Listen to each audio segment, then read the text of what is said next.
Number 3 اور سلسلہ قومی یکجہتی اور بھارتی روایات۔ ہمارا ہندوستان زمانہ دراز سے عمدہ جنگی تہذیب اور روایات کا سنگم رہا ہے۔ اس ملک میں مختلف مذاہب کے ماننے والے ہمیشہ سے باہمی جوڑ کے ساتھ رہتے اور بستے چلے آ رہے ہیں، لیکن جب اس ملک میں انگریز ایسٹ انڈیا کمپنی کے بینر تلے تاجر کے لبادے میں آئے اور رفتہ رفتہ یہاں کے حکمراں ہو گئے، انہوں نے اپنے اقتدار کو مستحکم کرنے کے لیے لڑاؤ اور حکومت والوں کی پالیسی بنائی اور ملک میں بسنے والی دو بڑی قوموں ہندو اور مسلم کے درمیان نفرت کے بیج ہوئے، جس کے اثر سے فرقہ واریت کو بڑھاوا ملا اور ملک کا قدیم ماحول بدل گیا، اور اب اس کی جڑیں اس قدر مضبوط ہو گئی ہے کہ قصبہ، شہر،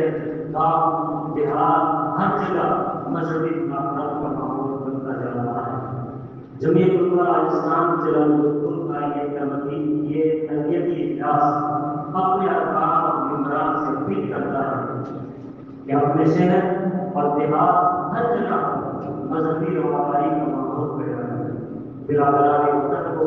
اپنی تقریبات میں مدعو کریں اور شرعی احتیاط کے ساتھ ان کے پروگرام میں شرکت کریں۔ نمبر 2،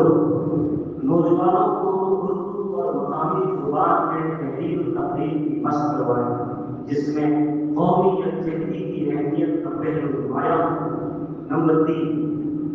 جو شر پسند قومی یکجہتی کو نقصان پہنچانے کے کرتے ہیں ان کو حتی الامکان سمجھانے کی کوشش کرے،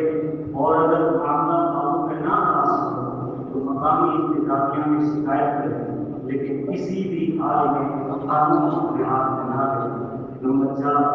معاشرتی خرابیوں،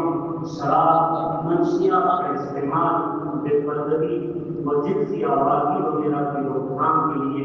محلہ وار کمیٹیاں بنائیں، جہاں مشترک آبادی ہو وہاں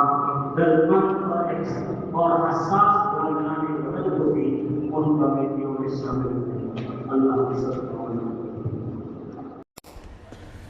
Thanks for watching. Don't forget to like, comment, share and subscribe to Al Wahid channel.